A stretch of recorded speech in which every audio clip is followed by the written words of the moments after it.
Hi, everyone, and welcome to another webinar in the filerskeepers series. And today we're talking about migrations, and as the title says, and then we'll be focusing on what to keep, what to move, what to delete when conducting one of those big projects. And yeah, just a reminder, we'll be recording this session. So if you cannot attend the entire session, then we'll be sharing the recording later on. We'll also be sharing the slides, so don't worry about that. We'd love to hear your thoughts, so please ask a question in the chat, and we'll be very happy to answer them, either at the end or just on the fly.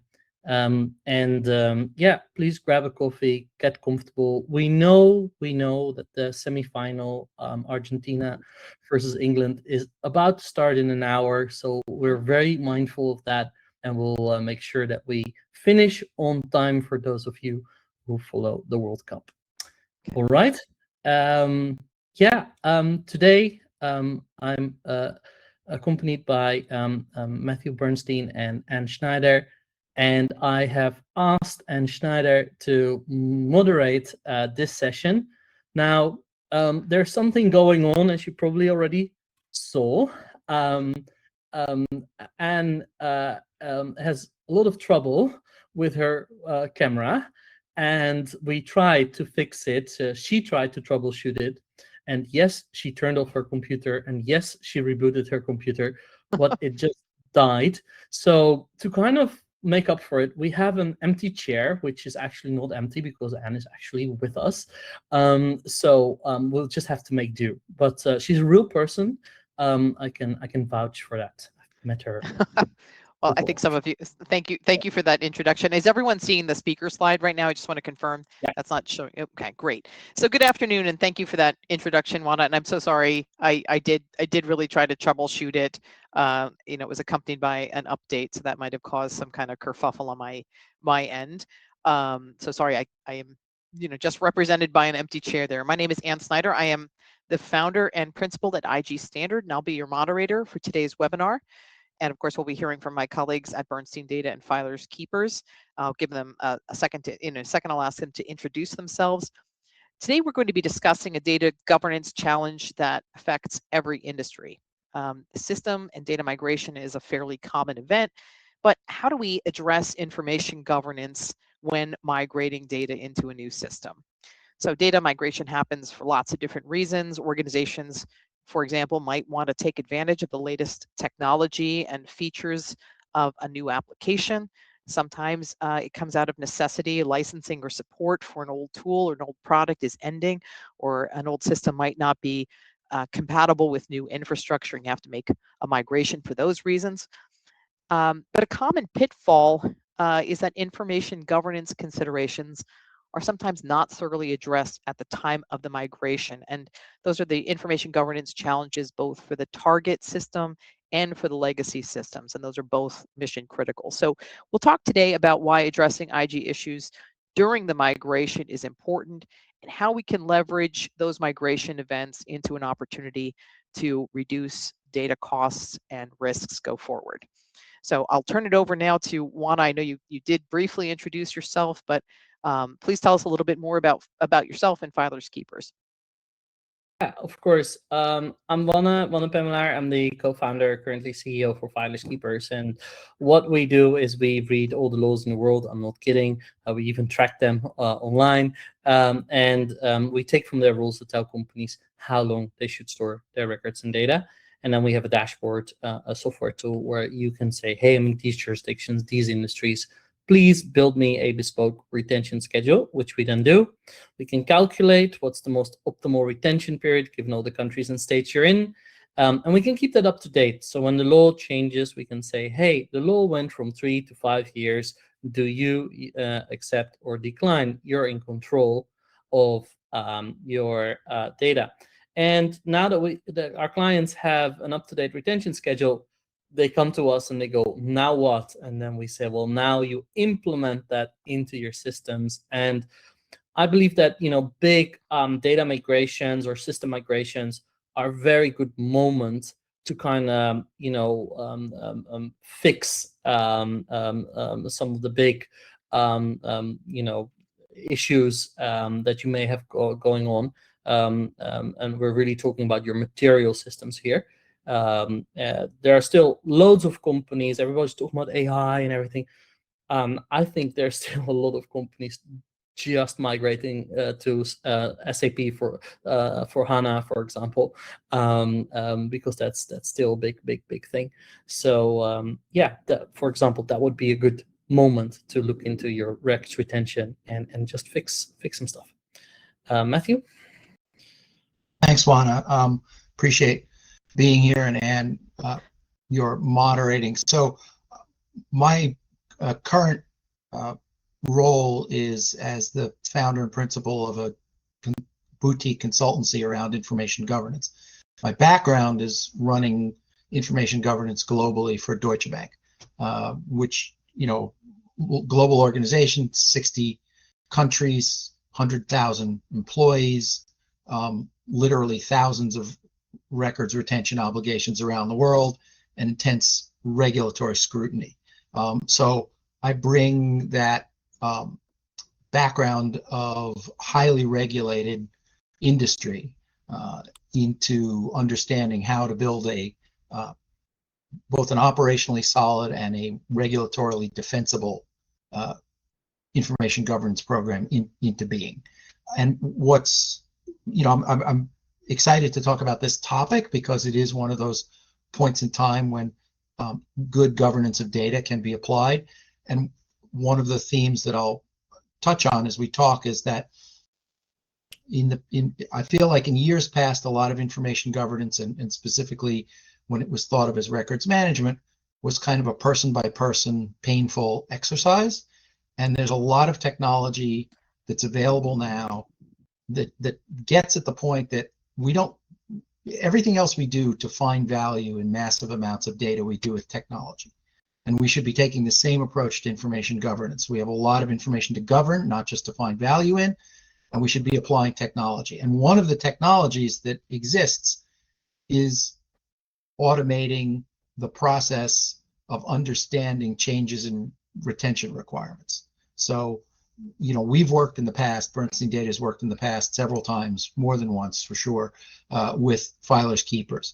And, what's great about our partnership is, one of the key things is understanding your retention obligations, and you should be doing it in a way that is as modern and technologically enabled as anything else you do with your data. So looking forward to discussing it. All right, thank you, Matthew and Juana.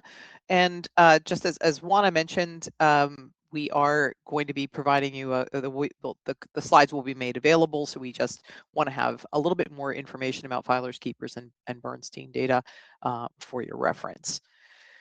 So on today's agenda, we will of course start with defining the problem. System migration is often treated as a technology project, but it's much more than that. We'll talk about why governance doesn't typically happen at the time of migration, and what are the consequences of deferring some of those migration decisions. Next, we'll turn to what we actually want to achieve, how we can turn migration into a governance opportunity. We'll look at the foundational elements necessary to implement information governance, what the alternative approaches are when those critical governance elements are missing in whole or in part.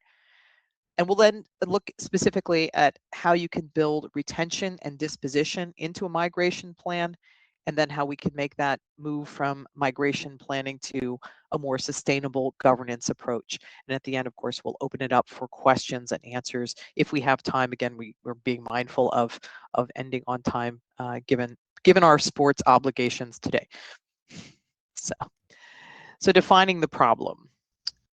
Matthew, application and system migrations are such a common occurrence. Why is it that organizations don't typically thoroughly address governance challenges during such events? Yeah, so I think two reasons are the primary ones. Firstly, system migrations occur for another reason than data governance. They occur because either, I mean, two of the biggest drivers are a need to deal with end of life or similar pressures from infrastructure or software to move to a new system. So, you know, a system that supports a process, you know, like a general ledger system or an HR system, is no longer adequate functionally, or it's no longer adequate operationally, meaning, you know, maybe there are servers that are being upgraded and the old software won't work on the new servers, or the vendor is no longer supporting the version of software that the company uses, and it gives the company both, you know, kind of forces the company to make to take the opportunity to examine what it uses. So whether it's a functional driver or, you know, an operational driver, data governance is you know, a secondary consideration. And the time pressure usually builds on those first two things, particularly if it's an operational pressure. People don't, you know, often don't say, oh, you know, end of life is 3 years down the road, so we're going to start planning now. It's often like, oh, end of life support is a year down the road, so we're going to start planning, and we're going to run 6 months past that with no support, but that's okay. And what does that time pressure lead to? It leads to, what's the minimum viable thing, you know, kind of in a classic, you know, development scenario, minimum viable product. What do we absolutely have to do to get this thing stood up? And that means that does not usually include information governance as part of what absolutely has to be done. There's data migration that has to be done, but not necessarily governance. So that's one, the time pressure that builds for those reasons. Second thing is, often the migration of data and even the governance is seen as IT's responsibility. And it is IT's responsibility in terms of carrying out the task of making sure that the data is safely migrated. If there's a, you know, there may be a cutover period when both systems are up and running in order to make sure that the new system does what it's planned to do. All of that falls on IT. And unfortunately, sometimes business leaders regard anything to do with data and how it comes into use, how it's provided, as an IT responsibility. But we know that it's only the business leadership, the data owners, who can actually say what the quality of the data is, what matters, what they need. So it needs to be a shared responsibility. But it often isn't a shared responsibility. And so that's something we're going to address a little bit later. And the last thing is, because of the time pressure, decisions are often made, oh, well, you know, we can come back and fix this later. In the classic information governance parlance, lift and shift, meaning lift everything and then go through it and shift what you need. That's often the case, sometimes a necessity. And what we'll talk about is what can be accomplished as part of the migration process, and what can be built into the migration process that makes the governance part of the project, but doesn't derail or frustrate the time pressures. So, you know, that's in a nutshell. And this is, as Anne, you said at the very beginning, this is across all industries. These drivers of, we need to put it in a new system and we don't have time to do data governance or information governance. Thank you, Matthew. And so just to take a second to talk about some of the consequences of deferring these governance decisions, I want to note, when we talk about moving data or migrating data, you know, we're not really just taking it out of the system and moving it into the new system. We're typically copying it and putting a copy into the new system. I think everyone on this call probably knows that, but I just want to make sure to make that point. And we might make a decision, as Matthew said, there might be some kind of a cutoff date. We might move everything from the last 10 years, or we might move everything. So we're either copying all or part of the data from the legacy system into the new system. And of course, that creates a duplicate of all or part of your information. And, you know, and I do want to note that keeping, you know, some of the data in the legacy system for a period of time is a common approach. It's a fail-safe to make sure the data has migrated successfully, and if it hasn't, you can go back and get it all. But in that interim period, we're obviously increasing your data footprint, and that could be substantial depending on the kind of information that you're migrating into the new system, particularly large, you know, image files, for example, or video files, things like that. You could have substantially increased your data footprint, which increases storage costs, of course. You are also increasing your system and support management burden. You have data in 2 systems at the same time. And then, of course, you're increasing your security attack surface. So think about this. You have not just 1, but 2 copies of your data. Sometimes all of it or just a portion of it is duplicated that way. And that means there's twice as much vulnerability for your data and information that you have to lock down. And then we have a problem sometimes of orphan data in these legacy systems. That data, of course, that's left behind in the old system carries, costs and risks that have to be taken into account. Just because you've moved a portion of the data that you need to continue your day-to-day business operations doesn't mean, for example, that you have to that you don't have retention obligations with respect to what's in that legacy system. So it's not just about keeping operations going. Unfortunately, that data sometimes gets forgotten. The final disposition of it doesn't happen. We'll get to it later turns into a later that never occurs. And that orphan data lingers in the legacy system or archives, again, incurring these storage costs, potentially licensing fees for the old legacy system, additional costs for supporting those systems, and sometimes as time goes on, there's legal risks associated with that data that no business line seems to own, and so it sometimes just never gets addressed.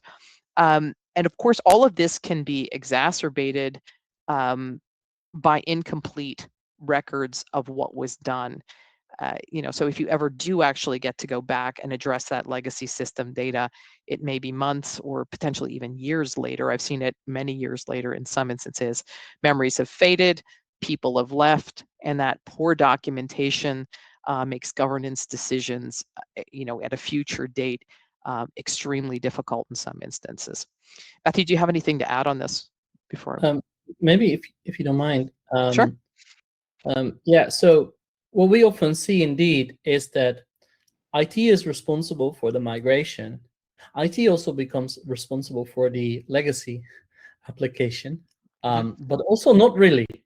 So it's a very funny situation usually, because IT is like, well, you have to keep this kind of alive, or we need to be able to restore it.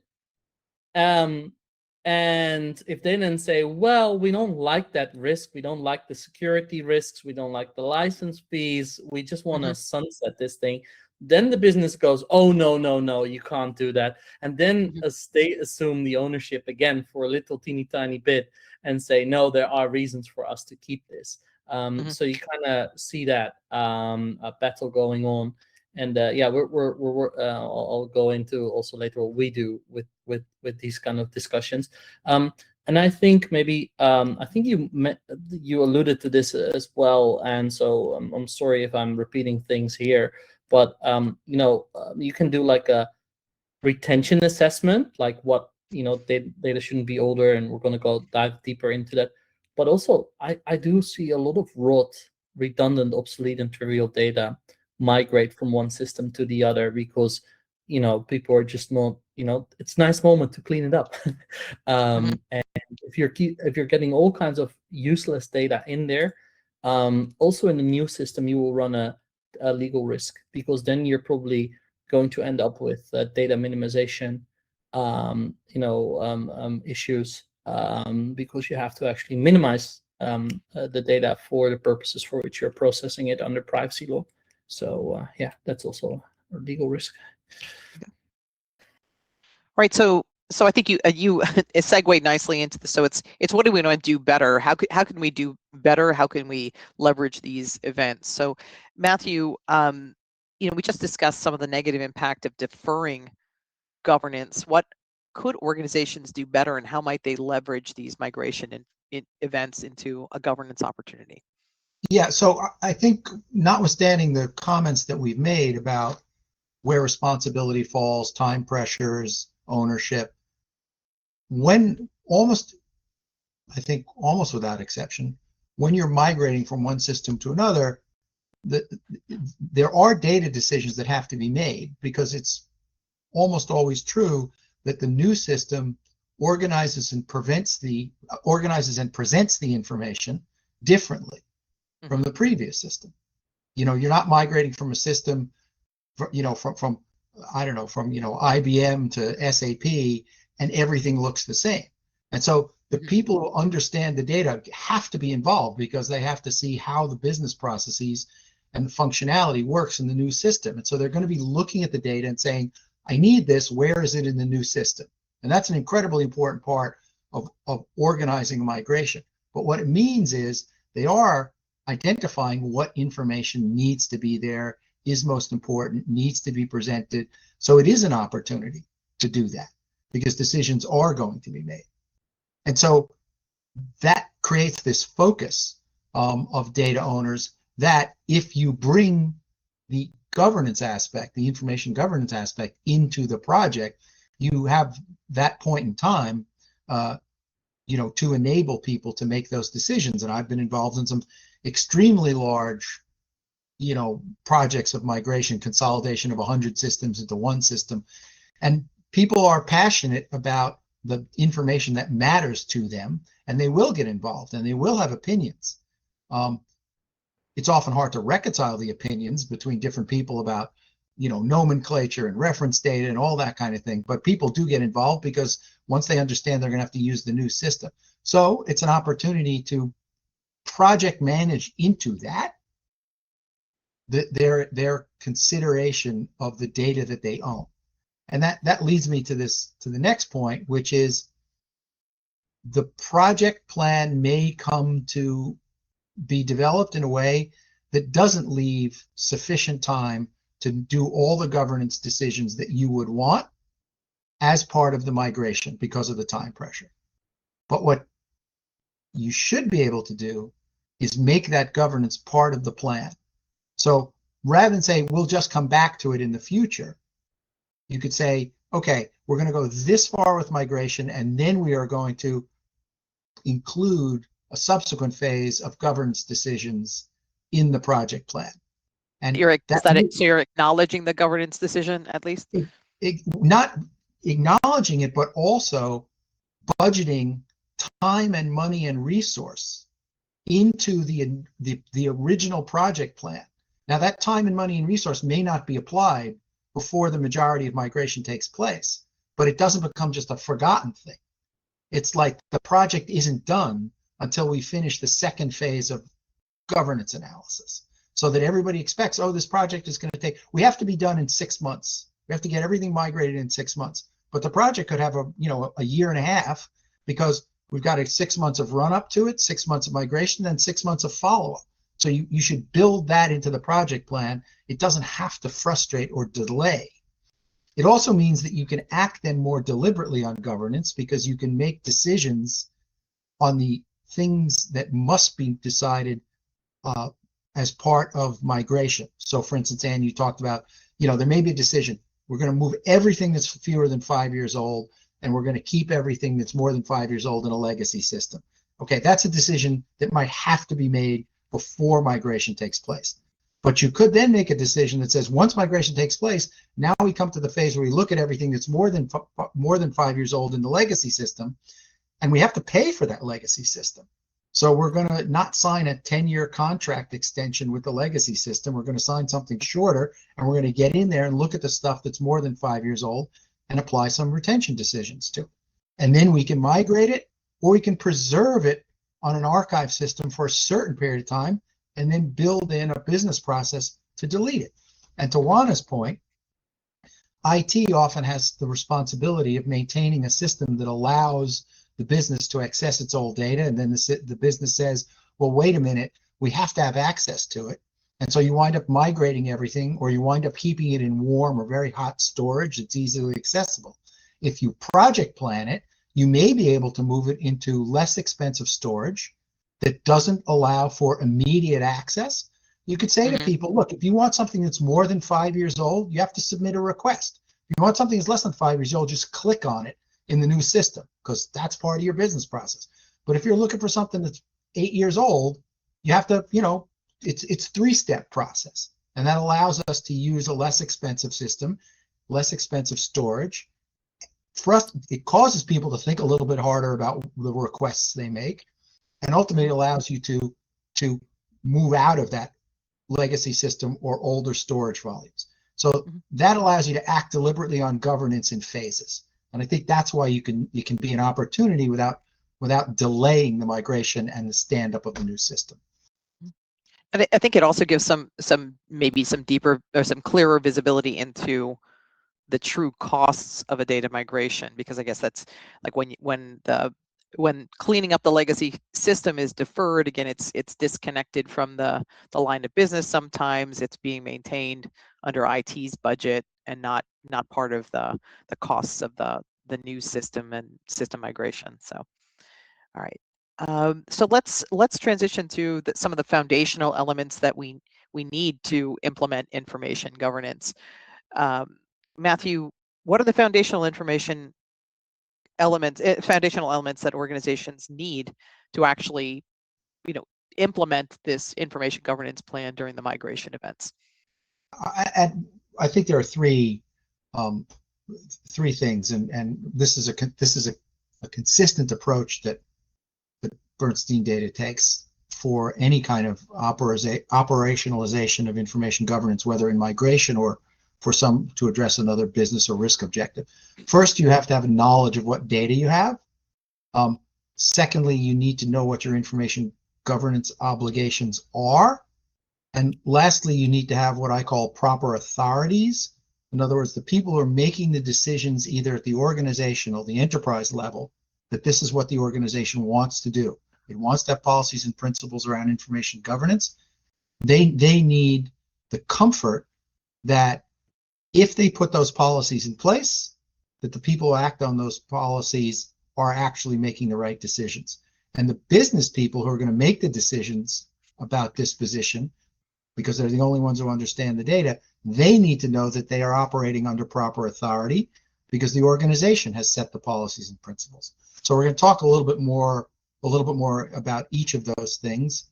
And Juana is going to talk about in some detail, what are the information, governance obligations that we have, so that we really know,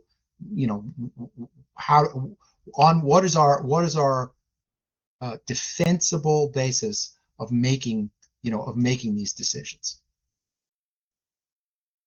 So, and should I talk a little bit about the first one in a little more detail, or? Sure. If you'd like, yes. And also a little bit more on the authorities, the policies and procedures too. Yeah.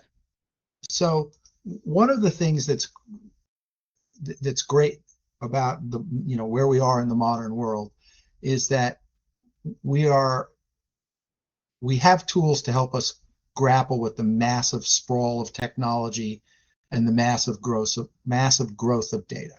So, we now have organizations have petabytes of data. It's in multiple systems, collaboration tools, multiple storage environments, cloud storage, on-prem storage, communication tools, hundreds of different types of technology. And because the storage element is relatively inexpensive, people tend not to get rid of anything. And so the buildup of data just, and we've all seen these crazy charts where, there's just a curve that grows to the sky about how much data is accumulated. We now have tools that can discover and classify enormous amounts of data very well across almost all these different kinds of systems, with a high degree of speed and a high degree of accuracy, and the ability to be precise as well as accurate in terms of what you want. So we do not need to put the human being into the position of being the first line of defense in crawling through their own data. The days of let's have a file cleanup once a quarter should be over. Nobody should be doing that. Even smaller companies have technology that can be deployed. We should be bringing the knowledge that these data classification and this data discovery and classification tools can provide. We should be presenting that to the data owner in a way that allows them to easily understand in large groups, large classes, what it is they have, allows them to test the accuracy of it and make decisions in an efficient and aggregate way. That also makes the decisions about disposition more defensible, because what you're disposing is everything that had this characteristic. You got rid of 10,000 files that were classified as redundant, that were more than 3 years old, that had not been accessed in more than a year. Everything had that characteristic. If someone comes back and says, why can't you provide that piece of information? You could say, it's not that piece of information I can't provide. There was no cherry picking. Our policy is to govern our data, robustly, reasonably, and in a transparent way.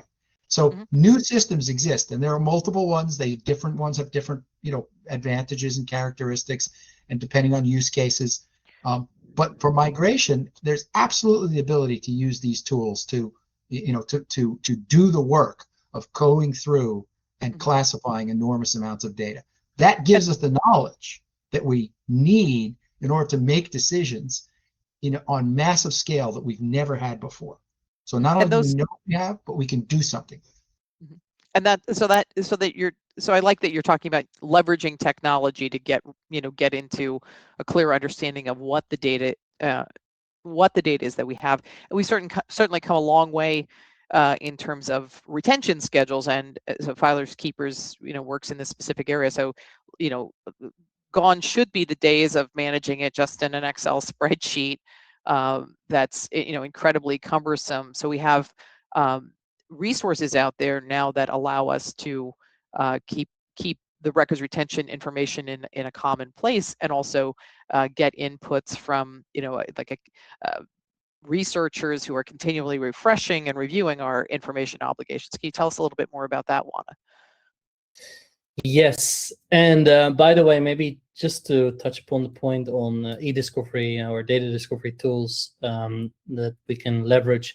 I think nowadays with usage-based invoicing for AI, suddenly those data discovery invoices don't seem so bad after all, because that was one of the big objections always on doing data discovery.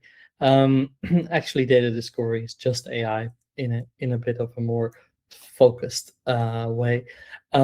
So yeah, I mean, you have to comply with the law. It's that simple. But the law comes in many shapes, and we see enforcement for companies keeping things too short. So minimum requirements, that's usually industry-based or tax. Yeah, you keep it can go horribly wrong, and to be honest, the minimum requirements beat the maximum requirements. I'm trying not to be too controversial here, but if you don't keep the books, if you don't keep the data properly in your ERP, your CFO or your CEO could go to jail, because ultimately they could, the tax authority could say you're defrauding the public by not keeping everything properly, and we are not able to audit you. So that's kind of like the highest risk that you could run there as an organization and as a director of an organization. So the minimums do matter. So you need to bring enough data with you to the new system. That's very important. Or not, or say the retention period is a minimum of 10 years, and you just want to bring 5 years, and you want to kind of like grow your compliance system, they need to keep an eye of 5 years where so you can give the insight and access to the regulators. Of course, maximum requirements are there as well, and they're something that are a subject of great focus for matter privacy compliance. So don't bring too much. Yeah. So you can already feel where I'm going with this, because if you bring too much, you get a privacy fine. And it's never fun to have your brand associated with a privacy breach in the news. So people are also very afraid of that. So that kind of leaves you with the feeling we will never be okay. It's either too long or too short, and that's exactly it. You need to make well-informed decisions. And usually when you're in the stress of a migration, you don't have it's a very difficult decision to make, and it feels very uncertain if you don't have all the facts ready. Yeah. So you need to know your retention obligations. And yes, with filerskeepers, we have the biggest database in the world, with a dashboard, with APIs. Very soon we'll have a MCP even, which you can hook up to your AI, so you'll know exactly what the rules are that are applicable. By the way, some people sometimes wonder, can I AI my way out of this as a replacement for filerskeepers? No, you can't, because you have to research all the laws in the jurisdictions where you're active, and that burns tokens like never before. So it will be way too expensive, and it will hallucinate.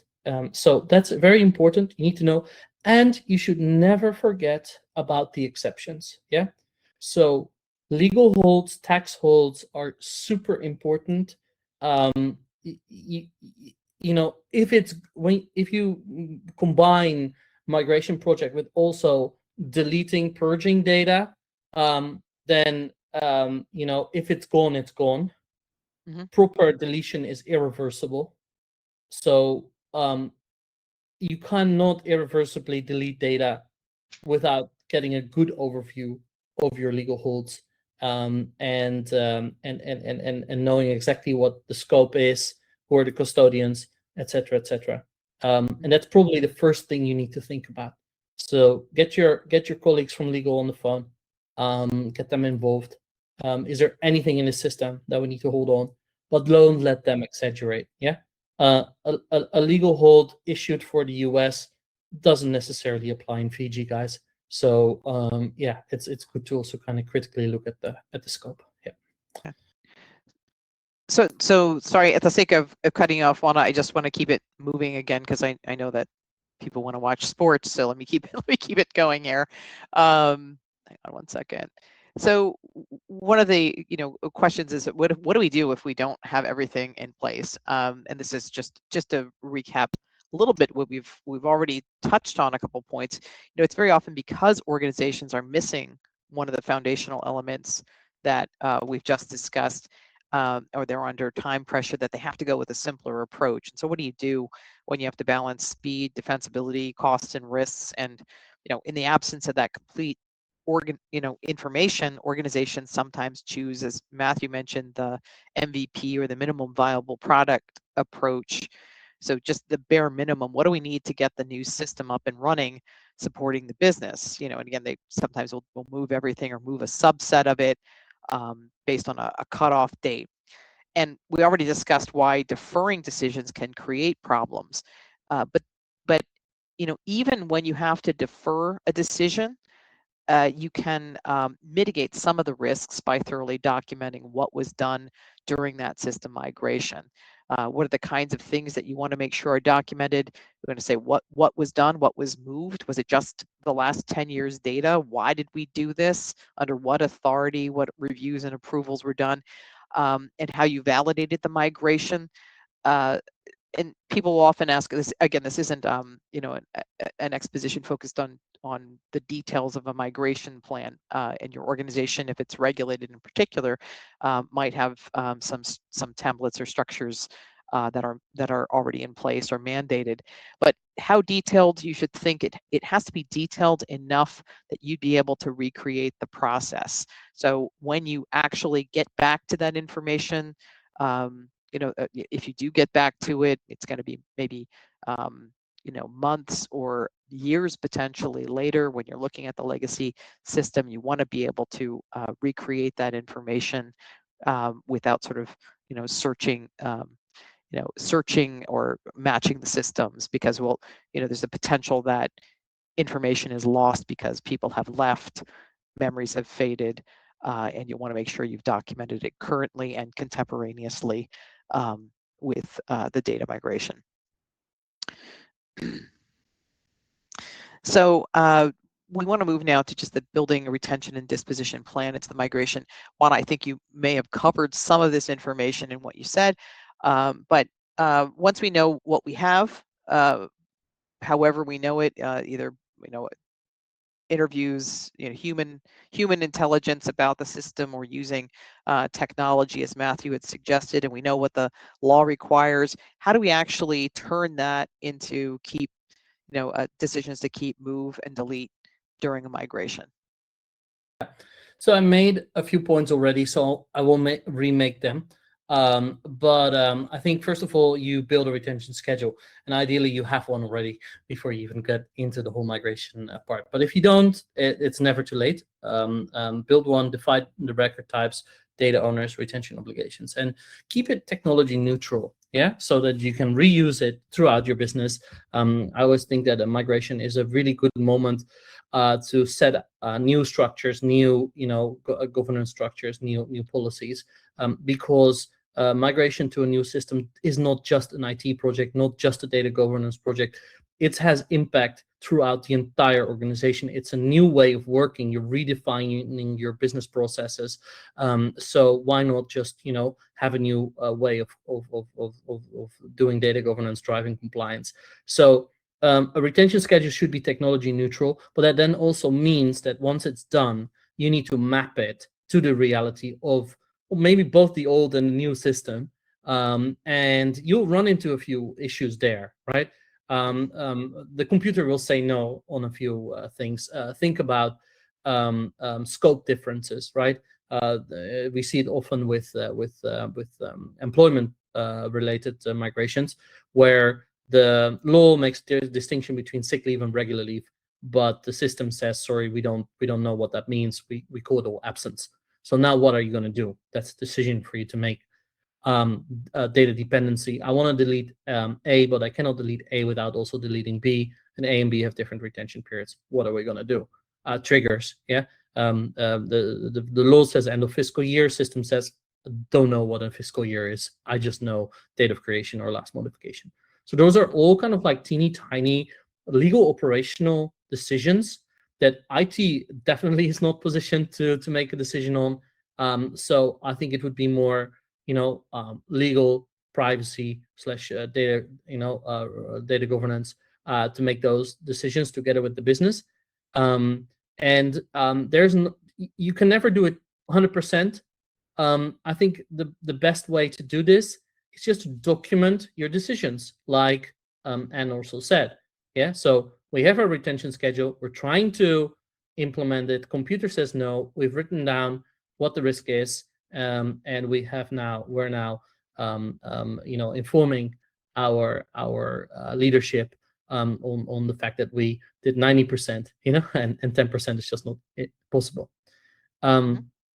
And of course, you're gonna look into the legal holds and all of that, so you don't file it and put yourself at a disadvantage in a litigation. Don't keep everything. I think that's the bottom line. Look at what you can cut, what you need to take. Look for data minimization opportunities, because if you migrate less, you cut storage, licensing costs, security cost, and that's ultimately what you want to go for, I think, when you do such a big migration.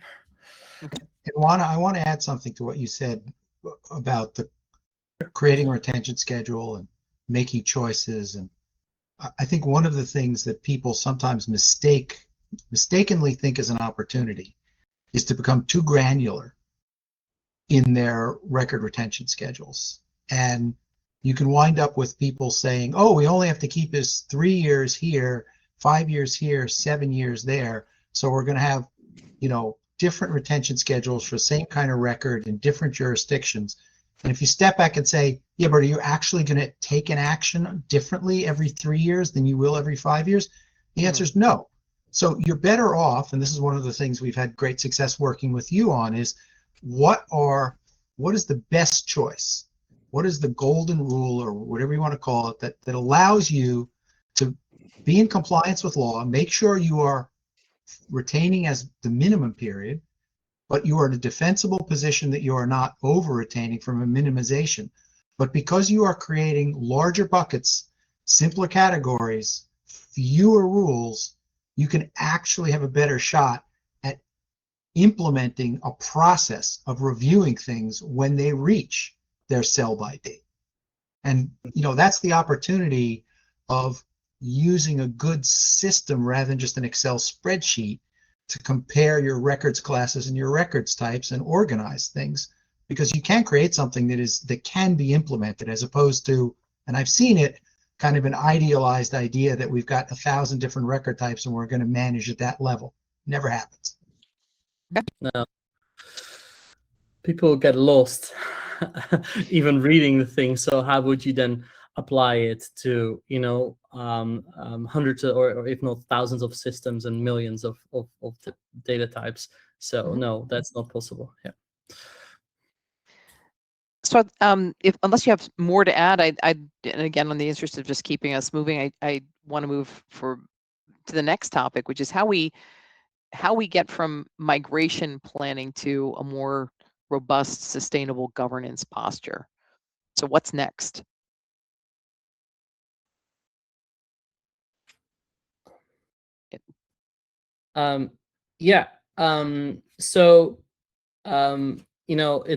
It's definitely not a one-time cleanup.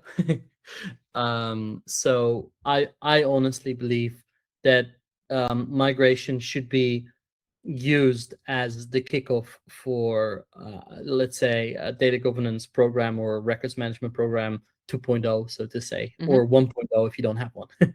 That's what I really believe. It's an opportunity you should seize and not let go, basically. And if you use it as a one-time cleanup, then you're losing a very valuable opportunity, because you're not migrating again for another 10 years probably if it's a big system. So yeah. And Juana, to your point, you and I made the same point in slightly different ways, but I like the way you put it, that migration always forces an examination of business process. And the examination of business process surfaces what's the important data, what do we use most, what do we need to have access to easily. So you can use that as an opportunity to as part of the business process have the governance process in place. So it does mean you have to do more planning than a simple pick everything up that's less than 5 years old, leave everything that's more than 5 years old in the legacy system, or maybe we could stick it in an archive and forget about it. So yes, there is more planning required, but it shouldn't just be planning of like, how do we clean up what we didn't move? Yeah. You can you can introduce into the planning process. Okay, we're going to be using this data in this new system. How are we going to be governing the data in this new system on an ongoing basis? And it's also an opportunity to bring in, as it says here on the slide, to bring in the shared responsibility model that is necessary to the migration process. Because the information security people are going to be looking at the new system. Is it adequate from a cyber risk point of view? Legal it's going to be concerned about legal holds. Legal is often the owner of privacy. So there's a lot of people who are going to have to get involved to consider the governance aspects and risks associated with the migration process. So they're at the table, which is not easy to do. So if you could say to them, by the way, we're going to have 3 meetings about this, and one of the meetings is going to be how do we govern this going forward. They're there for the migration process. take advantage of that and get them thinking about, how we do it over time. Another thing that you can do, it's a little bit harder, is IT can use it as an opportunity to expose to people how much the organization is going to be paying to preserve the legacy systems. Because usually the business, very few organizations that can actually distribute costs, to even to show costs to individual business lines of the IT that they're consuming. But if you say, look, this archive is going to cost us X millions of dollars a year for 7 years, and we ought to do something about it, again, that's a chance to get their attention, to minimize risk and cost going forward. Yeah. And maybe what we always say is, if companies ask us, like, what do we need to clean up? Once we have a retention schedule, we always say, well, you have a structured system problem, and you have an unstructured system problem, you have a legacy system problem, you have hard copy storage, proprietary systems, and maybe some backups, and maybe I'm forgetting a few things, but those are kind of like the big pillars of things that you need to think about. And this could be a very nice opportunity to kind of tackle 2 of those pillars, where you say, oh, and we're looking at the legacy system, and we're going to look at one of our major new structured systems, or even unstructured systems. So I think that's a lot of times people wonder, like, where do I start? Well, there, exactly there, basically. Yeah, and I think it's good to kind of set that structure, and we need more multidisciplinary ownership almost, or for the governance, and everybody that you mentioned here is definitely in there, and maybe we could even bring in some compliance.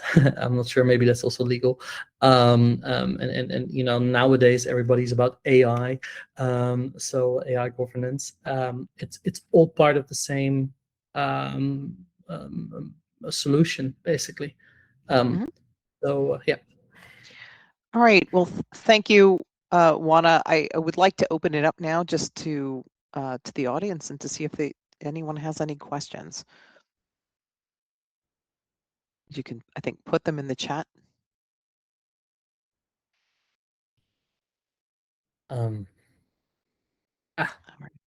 There's one. I'm not seeing. Oh, I see it now. All right, so we have a question from Dave. At what stage of a system migration should the information governance team become involved? I think the answer that we're going to give is going to be no surprise, given what we've discussed, which is sooner rather than later. But I don't think it means that I think what we've tried to suggest is that there are ways to involve information governance as a topic and as a function that without delaying or impeding the migration process. Making decisions about retention at certain levels before you circle back and make the decisions at other levels. There are definitely things that can be done that are prudent and opportunistic, prudent and beneficial, where information governance can help, and involve them as soon as possible as part of the team. I think they're going to have to participate in making it get done on time, but that's part of their job. And I would say that I think in an ideal circumstance, there's a governance, or some kind of a council that you would take this migration plan. We're implementing a new system, so there's been a process of selecting the system, RFPs, evaluating the system, and so on. I would hope that information governance would be involved in those early actions. So this should not be a surprise to the IG team. So I would hope that they would be involved at the the inception of the project and throughout. So yeah. Then Cassandra is asking, if there's no official IG person or group, what can others do for the minimum viable efforts in the migration efforts? I think we've talked about the fact that even without a dedicated records management team, for instance, retention obligations are, are obligations. And so someone in the organization as a whole is going to have to meet those obligations. And so as part of, as part of the planning process and as part of the migration processes, decisions will have to be made. And, that's why it's good to have a governance group, as Ann said. Doesn't mean that they have to be, that there has to be a pre-existing records management organization. But governance, people, there can be a committee. Doesn't have to be a big committee that is making those governance decisions and responding to the to the obligations. I mean, I also believe that privacy, of course, is a good fallback usually. In Europe, almost every single records management project or IG project falls on the desk of privacy. So I think that will be a good fallback. Legal, of course, because it's ultimately a compliance topic. But they advise the business. Yeah. So if you're migrating an HR system, then HR is responsible for its data and needs to have a big say in that. Yeah. So it's really about who advises. Should be someone with an LLM or close to that, and then the business ultimately decides. So we have another question in the chat here. So this is from Ken. I always do a RIM description of a system with the records categories and retentions identified. IT does something like this from an IT perspective, and of course privacy has their privacy impact assessments.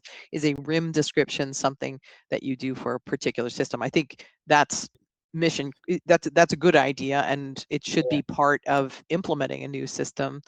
Understanding what kinds of records are to be going in that system, what records categories or series are implicated. If that hasn't been done, that would be part of what you're doing in terms of your assessment and documentation at the time of the, when you're planning the migration. You want to know what's in there from a records perspective, for sure. Matthew, you have sorry. Okay. Matthew, you can go, but I really get excited by this question. So what I was going to say is, interestingly, when you're migrating to cloud-based enterprise systems, sometimes your ability to govern your data is not yet been well accounted for. So it's a good idea to, and Ann made this point earlier, as part of your planning process, to understand what is the governance capabilities of the new system that you are migrating to. Because it's never the first, that's not the most important thing. The most important thing is functionality. So it's good, as Ken says, to map how the new system is going to work against various domains. So not just privacy, not just IT, but also against retention and records management. And that should be part of your requirements gathering, for sure. Unfortunately, a lot of systems don't have that RIM functionality baked in, so it's often a thing that has to be worked around. So Ken, I would love to take this conversation further with you, because you're actually touching upon a broader ambition that filerskeepers has. We want to kind of, of course, our compliance is Archer for their GRC. Privacy has OneTrust for their privacy impact assessments, and or any of their competitors. And we kind of want to grow to become that that kind of like governance system for RAM. And I really believe that we can do way better in describing, the systems, and also mapping the retention schedules to the systems at a metadata level, so that it's just easier to enforce retention within the systems and to create those filters that you need. Yeah, I'm happy to take this discussion further offline. Thanks. Okay. We'll reach out. You can see there. All right, we are at the top of the hour. And Yeah, we need to stop. So we have to this stop. time for- I've been told strict time limits on this. So I just Yeah, want to say thank you everyone. Again, sorry about the empty chair. I'm a real girl, I promise. Thank you, Juana and Matthew. This has been a great conversation. Thank you to the audience for your attention and time. And any last words, Juana and Matthew? No, it was a blast having you guys. Let's do this more often. Okay, great. Thanks a lot. Thank you, everyone. Enjoy the football. Bye. Thank you. Bye-bye. Bye-bye.